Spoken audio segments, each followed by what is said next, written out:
नमस्कार दोस्तों, ये एक सच्ची घटना है। सन 1983 की बात है।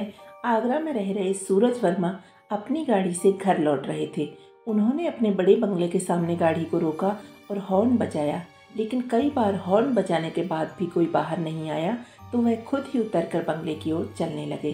तभी अचानक दो लोग बंदूक लेकर आए और इससे पहले सूरज कुछ समझ पाते, एक गोली उनके सिर में लगी और उनकी वहीं पर मृत्यु हो गई। सूरज वर्मा पर हमला करने वालों का कुछ पता नहीं चला और उनके परिवार ने बड़ी मुश्किल से इस हादसे को स्वीकार किया।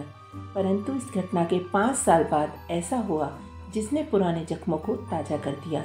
उनके परिवार की मुलाकात 4 साल के एक बच्चे से हुई जो अपने आप को सूरज वर्मा बता रहा था। 12 दिसंबर 1988 के दिन उत्तर प्रदेश के एक गरीब परिवार में एक बच्चे का जन्म हुआ।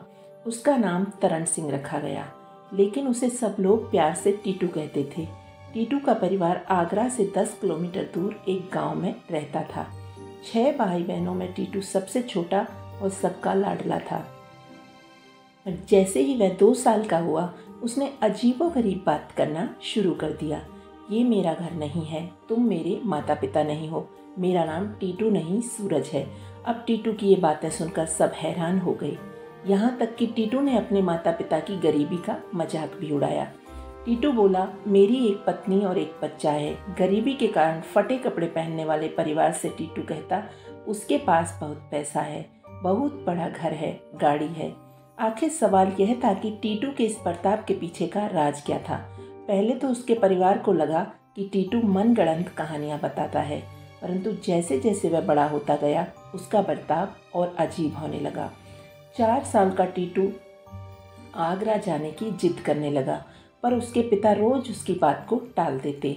एक दिन टीटू को बिना बताए उसके पिता कुछ काम से आगरा चले गए।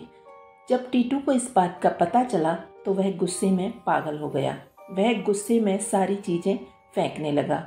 पर जब टीटू के 13 साल बड़े भाई ने उससे बात की तो उसने बताया, आगरा में उसका बहुत बड़ा घर है और वह वहां जाकर अपने परिवार से मिलना चाहता है। उसका भाई यह सब सुनकर हैरान हो गया।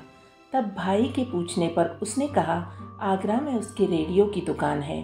अब टीटू की इन अजीब बातों के राज को जानने के लिए अशोक ने आगरा जाने का फैसला किया। आगरा के बिजी मॉल रोड पर अशोक को एक रेडियो की दुकान दिखाई दी जिस पर लिखा था सुरेश रेडियो, और यह वही जगह थी जिसका जिक्र उसने उसके भाई टीटू ने किया था।